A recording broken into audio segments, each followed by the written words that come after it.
இது நாள் வரைக்கும் ஒரு ஃபேக்டரியில வேலை செஞ்சு தன்னோட குடும்பத்தை காப்பாத்திக்கிட்டு இருந்த ராணா குருவிக்கு இப்ப உடல்நிலை சரியில்லாம போயிடுச்சு.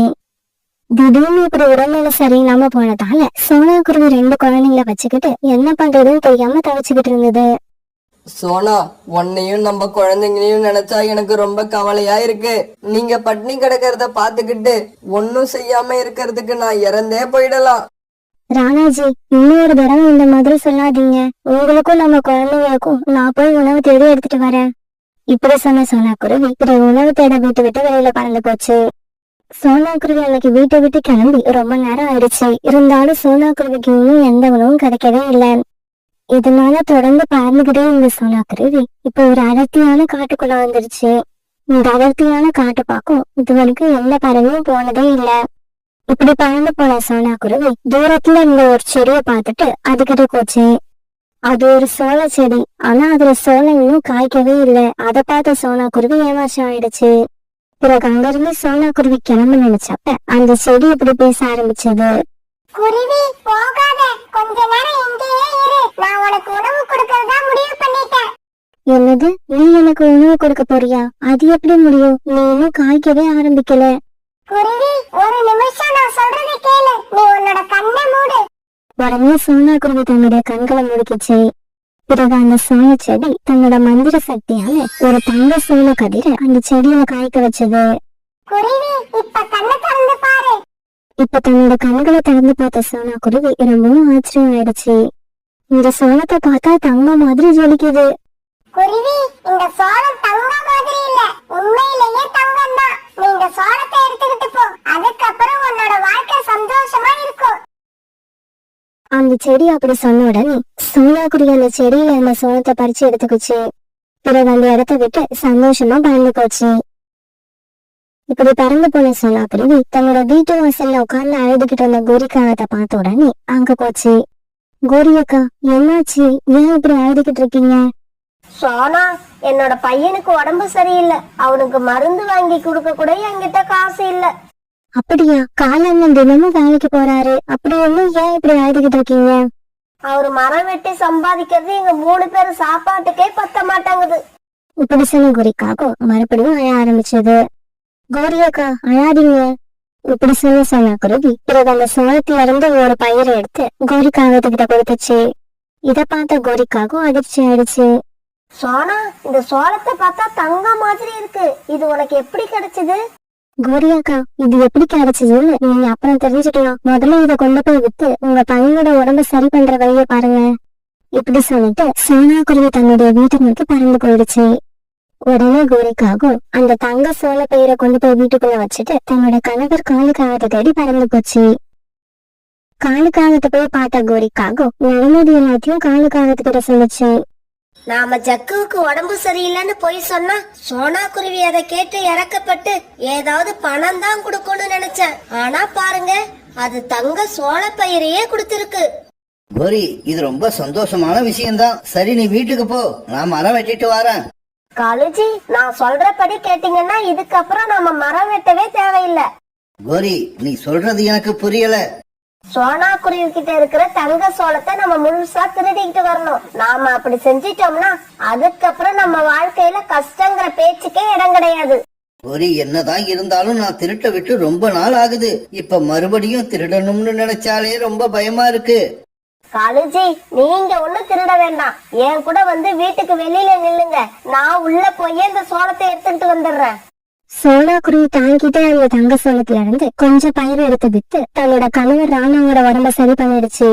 அவங்க தங்குறதுக்காக ஒரு அழகான வீட்டையும் கட்டிக்கிச்சு. தன்னோட குழந்தைங்களை ஸ்கூல்ல சேர்த்து நல்ல முறையில படிக்க வச்சது. சோனா குருவியோட குடும்பத்துல இப்ப எந்த குறையும் இல்லாம ரொம்ப சந்தோஷமா இருந்தாங்க. இப்படியே சில நாட்கள் நகர்ந்துச்சு. ஒரு நாள் சோனா குருவி வீட்டு கதவை யாரோ தட்டுற சத்தம் கேட்டுச்சு.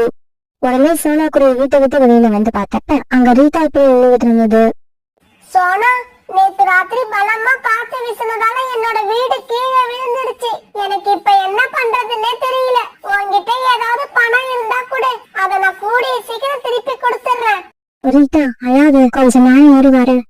இப்படி சொன்ன சோனா குருவி பிறகு வீட்டுக்குள்ள போய் அந்த சோளத்துல இருந்து ஒரு பயிர் எடுத்துக்கிட்டு வெளியில வந்துச்சு. அந்த தங்க சோளத்தை பார்த்த உடனே ரீதா கிளி ரொம்ப சந்தோஷப்பட்டுச்சு. சோனா, இத பார்க்க தங்க மாதிரி இருக்கு. இத வித்து நான் முன்னாடி இருந்த வீட்டை விட என்னால பெரிய வீடு கட்ட முடியும். நான் ரொம்ப சந்தோஷமா இருக்கேன். இப்படி சொன்ன ரீதா கிளி பிறகு அந்த சோள பயிரை எடுத்துக்கிட்டு அங்க இருந்து பறந்து போயிடுச்சு. ஒரு நாள் காலுக்காகவும் குருக்காகவும் சோனா குருவி வீட்டுக்கு வந்தாங்க. சோனா, நான் உனக்கு நன்றி சொல்லதான் வந்தேன். நீ செஞ்ச உதவியாலதான் என்னோட புள்ள ஜக்கு உயிர் பழைச்சான். நீ செஞ்ச உதவியை மறக்கவே முடியாது. கோரி அக்கா, ஒருத்தவங்க மத்தவங்களுக்கு உதவி செஞ்சு வாழறதுதான் நல்ல பழக்கம். அப்பதான் எல்லாருமே சந்தோஷமா இருக்க முடியும். இதுக்குன்னா நீங்க எனக்கு நன்றி சொல்ல தேவையில்லை.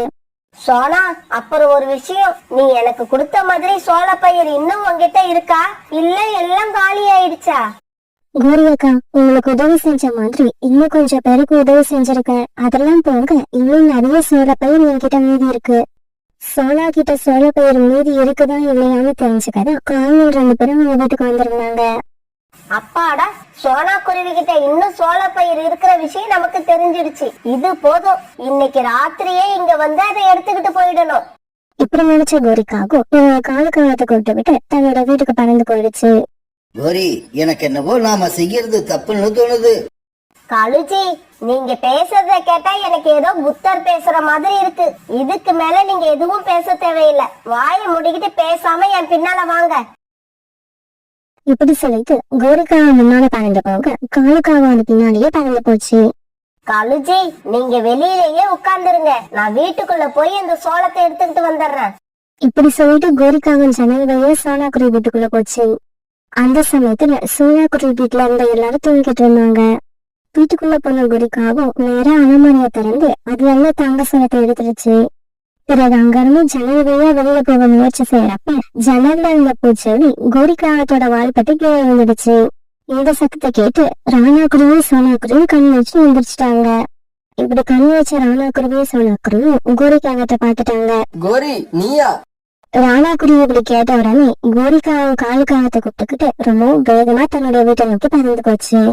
இதை பார்த்த ராணா குருவி சோனா குருவியும் காங்கள் 2 பேரையும் விரட்டிக்கிட்டே பறந்து போனாங்க. திருட திருட, எல்லாரும் வாங்க, திருடனை பிடிங்க, திருட திருட. ராணா குருவி இப்படி கத்திக்கிட்டே போனதுக்கிட்ட நிறைய பறவைகள் இப்ப காங்களை விரட்ட ஆரம்பிச்சிட்டாங்க. காங்களும் இந்த பறவைங்க கிட்ட இருந்து தப்பிச்சு போக எவ்வளவு முயற்சி பண்ணினாங்க. ஆனா முடியல. பிறகு எல்லா பறவைகளும் சேர்ந்து ஒரு இடத்துல காங்களை வழிமறிச்சு நிப்பாட்டினாங்க. என்ன கோரி, சோனாவோட தங்க சோளத்தை எடுத்துக்கிட்டு எங்க கிளம்பிட்ட? என்னது தங்க சோளமா? எனக்கு தெரியாதே. நான் பசியா இருந்ததால இந்த சோளத்தை சாப்பிடலாம்னு நினைச்சு எடுத்துக்கிட்டு போனேன். அதான பார்த்தேன். காலுக்காகவும் கோரிக்காகவும் ரொம்ப நல்லவங்க. அடுத்தவங்க பொருள் மேல ஆசைப்பட மாட்டாங்க. இந்த சோளம் தங்கம்னு தெரிஞ்சிருந்தா அவங்க அதை தொட்டு கூட பாத்திருக்க மாட்டாங்க. ஈட்டா, நீ சொல்றதை என்னால நம்பவே முடியல. நீங்க எல்லாம் உண்மையிலேயே எங்களை பத்தி இப்படிதான் நினைச்சுக்கிட்டு இருக்கீங்களா? கோரி அக்கா, ஏன் இப்படி போய் சொல்றீங்க? என்கிட்ட இருக்கிறது தங்க சோழன் உங்களுக்கு தெரியாதா? அதுல இருந்து தானே ஒரு பயிர் எடுத்து உங்ககிட்ட கொடுத்தேன். ஆமா சோனா, நீ சொல்றது உண்மைதான். ஆனா பாரு, அந்த விஷயத்த நான் அப்பவே மறந்துட்டேன். மறந்துட்டியா கோரி? கவலைப்படாத, உங்க 2 பேரையும் அடிக்கிற அடியில எல்லா விஷயமும் ஞாபகத்துக்கு வந்துரும்.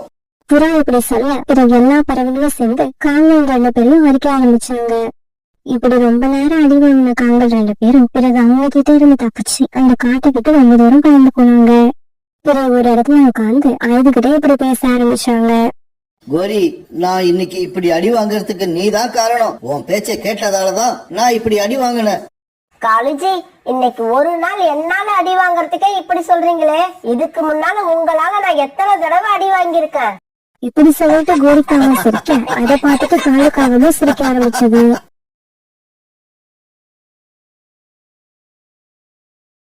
அம்மா, அவரு உடம்பு பூர்ணமா குணமாகணும்னா 2 மாசம் நல்லா ரெஸ்ட் எடுக்கணும்னு டாக்டர் சொல்லியிருக்காங்க. அடுத்த வாரம் குக்குக்கு ஸ்கூல் ஃபீஸ் கட்டணும். அவனோட ஸ்கூல் பேக் இழிஞ்சு போயிருக்கு. அத புதுசா வாங்கணும். இப்பவே இந்த அளவுக்கு பிரச்சனை இருக்கு. இதுல நான் இன்னும் 2 மாசத்தை எப்படி ஓட்ட போறேனே தெரியல. சோனா, மனசுல தைரியம் உள்ள உங்களுக்கு இதெல்லாம் ஒரு பிரச்சனையே கிடையாது. என்கிட்ட ரொம்ப நாள் உபயோகப்படுத்தாம ஒரு இயந்திரம் இருக்கு. அதை எடுத்துக்கிட்டு போய் மத்த பறவைகள் கொடுக்கிற தானியங்களை எல்லாம் மாவாக்கி கொடு. நீ இப்படி செஞ்சா அதுல கிடைக்கிற வருமானத்தை வச்சு ஈஸியா குடும்பத்தை நடத்தலாம். அம்மா சொன்ன யோசனை சோனா குருவிக்கு நல்ல யோசனையா மனசுல பட்டுச்சு. சரிம்மா, நான் அப்படியே பண்றேன். இயந்திரத்தை வச்சு என்னால தானியங்களை மாவாக்கி கொடுக்க முடியும். நான் இப்பவே அந்த இயந்திரத்தை என்னோட வீட்டுக்கு எடுத்துட்டு போறேன். இப்படி சொன்னா குருவி பிறகு அந்த இயந்திரத்தை தூக்கிட்டு தன்னோட வீட்டுக்கு பறந்து போச்சு. அம்மா இது என்னம்மா இது? குக்கு, இதுக்கு பேரு இயந்திரம். காஞ்ச தானியங்களை இந்த இயந்திரத்துல வச்சு அரைச்சு மாவாக்கலாம். அம்மா இனிமேல் மற்ற பறவைகளோட தானியங்களை வாங்கி இந்த இயந்திரத்துல மாவு அரைச்சு கொடுத்து பணம் சம்பாதிக்க போறேன். அப்பதான் நம்மளால அப்பாவோட உடல்நிலை சரியாகி வர வரைக்கும் குடும்பத்தை நடத்த முடியும். சோனா, உன்ன மாதிரி ஒவ்வொரு மனைவியும் இருந்துட்டா நம்ம காட்டுல உள்ள எல்லா வீட்லயும் எந்த பிரச்சனையும் இருக்காது. அப்பா அப்பா, இனிமே நானும் அம்மாவுக்கு உதவியா வேலை செய்வேன். ராக்கி, இந்த கொண்டக்கடலை எடுத்துக்கிட்டு போய் மாவா அரைச்சுக்கிட்டு வாங்க. சாயங்காலமா பச்சி சுடணும். இங்க பாரு ரீட்டா, மாவு அரைக்கிற இடம் இங்க இருந்து ரொம்ப தூரத்துல இருக்கு. என்னால அவ்வளவு தூரம் பறந்து போக முடியாது. விடு, நாளைக்கு அரைச்சுக்கலாம். ராக்கி, நீங்க அவ்வளவு தூரம் போக வேண்டியதில்ல. இப்ப சோனா அதோட வீட்ல மத்த பறவைகளுக்கு மாவு அரைச்சு கொடுக்குது. நீங்க சோனா வீட்ல போய் அரைச்சுக்கிட்டு வந்துருங்க. ரீட்டா கிட்ட இப்படி சொன்ன உடனே ராக்கி கிலோ பிறகு கொண்ட கடலை எடுத்துக்கிட்டு சோனா குருவி வீட்டுக்கு போச்சு. சோனா, இந்த கொண்டக்கடலைய மாவா அரைச்சு கொடு. ராக்கி, கொஞ்ச நேரம் அப்படியே உட்காருங்க, இதோ இப்பவே அரைச்சு கொடுக்கறேன். பிறகு சோனா குருவி அந்த இயந்திரத்துல கொண்ட கடலையை எடுத்து போட்டுச்சு. பிறகு குக்கா அந்த இயந்திரத்தை சுத்த ஆரம்பிச்சான். பிறகு கொஞ்ச நேரத்துல சோனா குருவி ராக்கி எடுத்துட்டு வந்த கொண்ட கடலைய மாவா அரைச்சு கொடுத்துருச்சு. இந்தா சோனா, நீ மாவு அரைச்சு கொடுத்ததுக்கு கூலியா இந்த மாவை வச்சுக்க. இப்படி சொன்ன ராக்கி அதுகிட்ட இருந்த மாவுல இருந்து கொஞ்சம் மாவு எடுத்து சோனா குருவி கிட்ட கொடுத்துருச்சு. பிறகு ராக்கி கிளி அங்க இருந்து பறந்து போச்சு. அம்மா, இந்த இயந்திரம் நமக்கு இவ்வளவு சம்பாதிச்சு கொடுக்கணும்னு நான் நினைக்கவே இல்ல. இதுக்கப்புறம் நம்ம 3 பேருக்கு உணவு பத்தின கவலையே இருக்காது. இருந்தாலும் எல்லாரும் இப்படி மாவு கொடுத்துட்டு போனா எனக்கு ஸ்கூல் ஃபீஸ் எப்படி கட்டுவீங்க? கவலைப்படாத குக்கு, எல்லாரும் இந்த மாதிரி மாவு கொடுக்க மாட்டாங்க. பணம் உள்ளவங்க பணத்தை கொடுத்துட்டு போவாங்க. காலுஜி, உங்களுக்கு ஒரு விஷயம் தெரியுமா? அந்த சோனா தன்னோட வீட்டுல இயந்திரம் வச்சு மத்த பறவைகளுக்கு மாவு அரைச்சு கொடுக்குதாம். அந்த குருவிய பாத்தீங்களா? வித்தியாசமா யோசிச்சு விதவிதமா சாப்பிட்டு பாக்குது. ஆனா நாம இன்னும் பசி பட்னின்னு பழைய பாட்டையே பாடிக்கிட்டு இருக்கோம். கோரி, இயந்திரத்துல மாவு அரைக்கிறது சாதாரண விஷயம்னு நினைச்சுக்காத. அது ரொம்ப கஷ்டம். சோனா குருவியால மட்டும்தான் அது முடியும். நம்மளால செய்ய முடியாது. அப்ப நாம நம்மளால செய்ய முடிஞ்ச வேலையை செய்வோமா? அதாவது சோனா குருவி வீட்டுல உள்ள மாவை திருடி எடுத்துக்கிட்டு வரலாம்னு சொல்ற. நான் சொல்றது சரிதானே? ஆமா, அதான் சொல்றேன். சோனா குருவி வீட்டுல பறவைகள் மாவு அரைக்கிறதுக்காக தானியங்களை வச்சுட்டு போவாங்க. நாம அந்த மாவுல இருந்து கொஞ்சமா திருடி எடுத்துக்கிட்டா யாராலையும் கண்டுபிடிக்க முடியாது. சரி வா, இப்பவே போய் அந்த சோனா குருவி என்ன பண்ணுதுன்னு பாத்துட்டு வருவோம். இப்படி பேசிக்கிற காங்கள் 2 பேரும் பிறகு சோனா குருவி வீட்டை நோக்கி பறந்து போனாங்க. அங்க போன இவங்க 2 பேரும் சோனா குருவி வீட்டுக்கும் பக்கத்துல இருந்த ஒரு மரத்துக்கு பின்னால மறைஞ்சு நின்னுகிட்டு சோனா குருவி வீட்டை நோட் பண்ண ஆரம்பிச்சாங்க. அந்த சமயத்துல சோனா குருவி தன்னோட பையன் குக்கு கூட தண்ணி குடிக்கிறதுக்காக வீட்டுல இருந்து நதிக்கரைக்கு பறந்து போச்சு. காலுஜி, சோனா குருவி கிளம்பிடுச்சு, வாங்க வீட்டுக்குள்ள போவோம். இப்படி பேசிக்கிற காங்கள் 2 பேரும் பிறகு சோனா குருவி வீட்டுக்குள்ள போனாங்க. இவங்க வீட்டுக்குள்ள போனப்ப ராணா குருவி தூங்கிக்கிட்டு இருந்தது. காலுஜி, இங்க பாருங்க, சோளம், கொண்டக்கடலை, கோதுமை, அப்புறம் கடலை மாவு, பச்சரிசி மாவு, இப்படி விதவிதமா எல்லா உணவும் இருக்கு. இதுல எதை சாப்பிடுறது, எதை எடுத்துக்கிட்டு போறதுன்னு எனக்கு எதுவும் புரியல. இங்க பாரு கோரி, சோளத்தை இங்க சாப்பிட்டுட்டு கோதுமைய வீட்டுக்கு எடுத்துக்கிட்டு போவோம். இப்படி பேசிக்கிட்டு காங்கள் 2 பேரும் பிறகு சோளத்தை சாப்பிட ஆரம்பிச்சாங்க. அதை சாப்பிட்டு முடிச்சதும் கொஞ்சம் கோதுமையை எடுத்துக்கிட்டு தன்னுடைய வீட்டை நோக்கி பறந்து போனாங்க. குக்கு, வயிறு நேரம் தண்ணியை குடிச்சுக்க. ஏன்னா இப்ப நம்ம வீட்டுக்கு போனா சாயங்காலம் வரைக்கும் நமக்கு நிறைய வேலை இருக்கு. இடையில தண்ணீர் குடிக்க நதி பக்கம் வர முடியாது.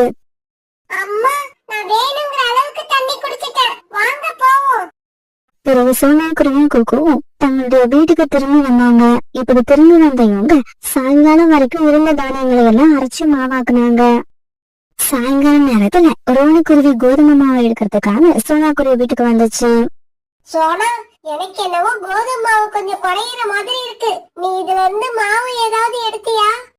இல்ல ரோனி அக்கா, நான் யாரா இருந்தாலும் அவங்களோட அனுமதி வாங்காம மாவை எடுக்க மாட்டேன். சரி, ஒருவேளை நான் கொடுத்த கோதுமையில இருந்து இவ்வளவுதான் மாவு வந்திருக்கும்.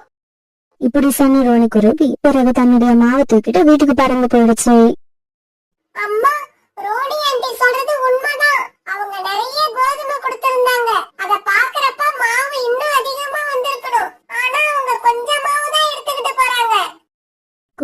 கோதுமை நல்லா காஞ்சி இருந்தாதான் மாவு நிறைய வரும். கொஞ்சம் ஈரமா இருந்தா கூட மாவு குறைஞ்சிடும்.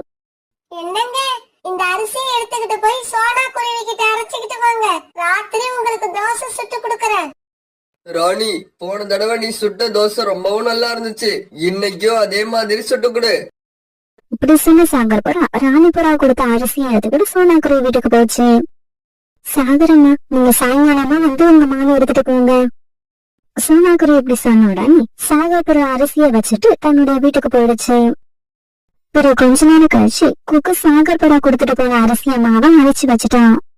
குக்கு, வா நாம 2 பேரும் போய் காட்டுக்குள்ள இருந்து விறகுகளை எடுத்துட்டு வருவோம். மீதி இருக்கிற வேலைகளை சாயங்காலம் பாத்துக்கலாம். பிறகு கோடாரியும் எடுத்துக்கிட்டு குக்குவும் சோனா குருவியும் விறகு வெட்டுறதுக்காக காட்டுக்குள்ள பறந்து போனாங்க. இவங்க 2 பேரும் இப்படி வீட்டை விட்டு வெளியில பறந்து போறத பார்த்த காளிக்காகமும் கோரிக்காகமும் சோனா குருவியோட வீட்டுக்குள்ள போனாங்க. காலுஜி, இங்க பாருங்க, அரிசி மாவு இருக்கு. இதை எடுத்துக்கிட்டு போனா இன்னைக்கு ராத்திரி உங்களுக்கு நான் தோசை சுட்டு கொடுப்பேன். கோரி, எல்லா மாவையும் எடுத்துக்கிட்டு போனா சோனா குருவி கண்டுபிடிச்சிடும். அதனால கொஞ்சம் அரிசி மாவையும் கொஞ்சம் கொண்ட கடலையும் எடுத்துட்டு போவோம். இப்படி பேசிக்கிட்டு இருக்காங்க. பிறகு அவங்களுக்கு தேவையானதை எடுத்துக்கிட்டு அங்க இருந்து பறந்து போனாங்க. விறகு வெட்ட போயிருந்த சோனா குருவியும் குக்குவும் சாயங்காலமா விறகுகளை வெட்டி எடுத்துக்கிட்டு தங்களுடைய வீட்டுக்கு திரும்பி வந்தாங்க. இவங்க திரும்பி வந்த கொஞ்ச நேரத்துல மாவு எடுக்கிறதுக்காக சாகர்புரா வீட்டுக்கு வந்துச்சு. தன்னுடைய மாவை பார்த்த சாகர்புரா இப்படி பேச ஆரம்பிச்சது. சோனா, எனக்கு மாவு கொஞ்சம் குறையிற மாதிரி இருக்கு. நீ அரிசிய கொஞ்சம் எடுத்து வச்சுக்கிட்டியா? இல்ல சாகரண்ணா, நீங்க கொடுத்த அரிசி அப்படியே அரைச்சு வச்சிருக்கோம். ஒருவேளை எனக்கு தான் அப்படி தோணுதுன்னு நினைக்கிறேன். நான் நினைச்சது தவறா கூட இருக்கலாம். இப்படி சொல்லிட்டு சாகர்புரா அங்க இருந்து பறந்து போயிடுச்சு. அம்மா, சாகர் அங்கிள் சொல்றது உண்மைதான். அவங்க அரிசி கொடுத்த அளவுக்கு மாவு நம்ம திருப்பி கொடுக்கல. மாவு கண்டிப்பா குறையுது. குக்கு, அப்படின்னா இதுல ஏதோ விஷயம் இருக்கு. நாம வெளியில போறப்ப அப்பா தூங்கிட்டு இருக்காங்க. அந்த சமயத்துல யாரோ வீட்டுக்குள்ள வராங்கன்னு நினைக்கிறேன். அவங்க யாருன்னு நம்ம கண்டுபிடிக்கணும். அம்மா, ராத்திரியும் பகலும் நாம ஜாக்கிரதையா இருக்கணும். பகல்ல நாம 2 பேரும் சேர்ந்து தண்ணி குடிக்க போக வேண்டாம். ஒருத்தரா போய் தண்ணி குடிச்சிட்டு வருவோம். நம்ம தண்ணி குடிக்க போறப்ப வீடு திறந்துதான் இருக்கு. அதனாலதான் திருடர்கள் ஈஸியா வந்துடுறாங்க. அப்புறம் ராத்திரியில நம்மளால முடிஞ்ச வரைக்கும் தூங்காம இருக்கணும். ஆமா குக்கு, நம்ம ராத்திரியில ஜன்னல் கதவை திறந்து வைப்போம். ஒருவேளை திருடர்கள் ராத்திரி வந்தாலும் வரலாம். பிறகு ராத்திரி ஆச்சு. இப்படி பேசிக்கிட்ட சோனா குருவியும் குக்குவும் பிறகு ராத்திரி ஜன்னல் கதவை திறந்து வச்சுட்டு தங்களோட கூட்டுல படுத்துக்கிட்டாங்க. காலுஜி, இந்த சோனா குருவி வீட்டுல பகல்ல போய் திருறது ரொம்ப கஷ்டமா இருக்கு. பேசாம நாம இன்னைக்கு ராத்திரியே போய் நமக்கு தேவையானதெல்லாம் எடுத்துக்கிட்டு வந்துருவோம். கோரி, எனக்கு என்னவோ ராத்திரியில அங்க போறது சரியா படல. நாம பகல்லையே நமக்கு தேவையானதை எடுத்துக்கலாம். காலுஜி, நீங்க வந்தா வாங்க, வராட்டி போங்க. ராத்திரி போய் எனக்கு தேவையானதை நான் எடுத்துக்கிட்டு வரேன். இப்படி சொன்ன கோரிக்காகும் பிறகு சோனா குருவி வீட்டை நோக்கி பறந்து போச்சு. திறந்திருந்த ஜன்னல் வழியா கோரிக்காகமும் ஈஸியா சோனா குருவி வீட்டுக்குள்ள போயிடுச்சு. ஆனா அதே சமயம் தூங்காம படுத்திருந்த சோனா குருவியும் குக்குவும் கோரிக்காக உள்ள வந்ததை பாத்துட்டாங்க. உடனே குக்கு ரொம்ப வேகமா செயல்பட்டு ஜன்னலுக்கு தாவி போய் திறந்திருந்த கதவை மூடி வச்சுட்டான். கோரி அக்கா, நீங்க தானியங்களையும் மாவையும் எங்க வீட்டுல இருந்து திருடிட்டு போனது கூட எனக்கு பெருசா தெரியல. ஆனா நீங்க செஞ்ச காரியத்தால எங்க கஸ்டமர் எல்லாம் எங்க மேல சந்தேகப்பட்டு இருப்பாங்க. அதுக்காக தான் உங்களுக்கு இப்ப சரியான தண்டனை கொடுக்க போறேன். இப்படி சொன்ன சோனா குருவியும் குக்குவும் சேர்ந்து கோரிக்காகத்தை தூக்கி அந்த இயந்திரத்துல நிக்க வச்சாங்க. அம்மா, நான் இயந்திரத்தை சுத்தி விடவா? சுத்தி விடு குக்கு, உன்னால எவ்வளவு வேகமா சுத்த முடியுமோ அவ்வளவு வேகமா சுத்து. அம்மா இப்படி சொன்ன உடனே குக்கு அந்த இயந்திரத்தை வேகமா சுத்த ஆரம்பிச்சான். ஐயோ, நிறுத்துங்க நிறுத்துங்க, சுத்துறத நிறுத்துங்க. உலகமே சுத்துது. நான் என்ன பண்ணுவேன்? என்னை யாராவது காப்பாத்துங்க. இப்படி ரொம்ப நேரம் கத்துனதுக்கு அப்புறம் குக்கு இயந்திரத்தை சுத்துறதை நிறுத்தினான். இப்ப கோரிக்காக உடனே போனா இயந்திரத்துல இருந்த மாவு ஒட்டுக்குச்சு. அதனால கோரி இப்ப வெள்ளை வெள்ளைன்னு இருந்துச்சு. சோனா சோனா, என்ன மன்னிச்சிடு.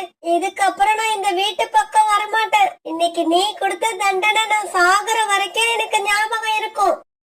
இப்படி அழுதுகிட்ட சோனா குருவி கிட்ட மனத்துக்கிட்ட கோரிக்காகத்தோட நிலைமைய பார்த்து சோனா குருவியும் குக்குவும் சிரிக்க ஆரம்பிச்சாங்க.